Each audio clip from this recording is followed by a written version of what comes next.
जी, जी भैया दोस्तों नमस्कार। आज मैं आपको बताना चाहता हूँ कि गांव समाज में आलोचना क्यों करता है और गांव समाज में जो आलोचना करता है उससे आपको क्या इफ़ेक्ट पड़ेगा। अगर आप उस आलोचना को ध्यान नहीं दिए तो आप कितना आगे जा सकते हैं, या ऐसी ऐसी बातें हैं जो अपने घर का ख्याल नहीं रखता है बट कि आपका ख्याल रखता है, ऐसा मालूम है। आपका आसपास के लोगों का ख्याल नहीं है, लेकिन लड़ाई हो गया तो आपका घर के जहाँ हाल चाल जानने के लिए गांव समाज के लोग पहुंचते हैं। ऐसा है कि आपका बेटा क्या कर रहा है वो उससे मतलब नहीं है, आप क्या कर रहे हैं उसका वो उसको मतलब है। मतलब गांव समाज की आलोचना करने वाले लोग ऐसे होते हैं कि आपके घर गांव समाज में लड़ाई हो गई है तो आपका जो है आपसे भी मिलेगा और उससे भी मिलेगा। ये कैसा कैसा उसका नीति है ये समझिए।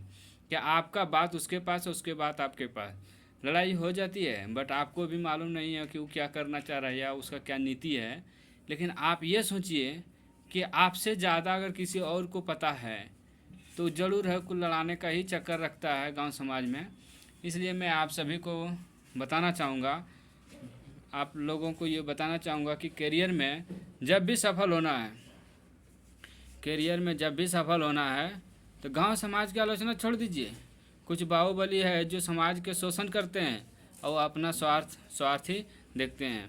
लेकिन स्वार्थ देखते हैं, स्वार्थ नहीं देखना चाहिए। गांव समाज और सामाजिक के लिए काम करना चाहिए। आजकल क्या है, गांव समाज के कुछ बाहुबलियों के द्वारा अपना ही फायदा देखता है, और कुछ कुछ वैसे माइंड वाले लोग जो पियंकड़ होते हैं, जो कि मतलब दिमाग से थोड़ा कमी कमी अपने आप को महसूस करता है या किसी आर्थिक स्थिति से जूझ रहा है उसको मदद देता है, वो उसके अंदर में है। जो अमीर लोग हैं उसके गरीब लोग उसके अंदर में है।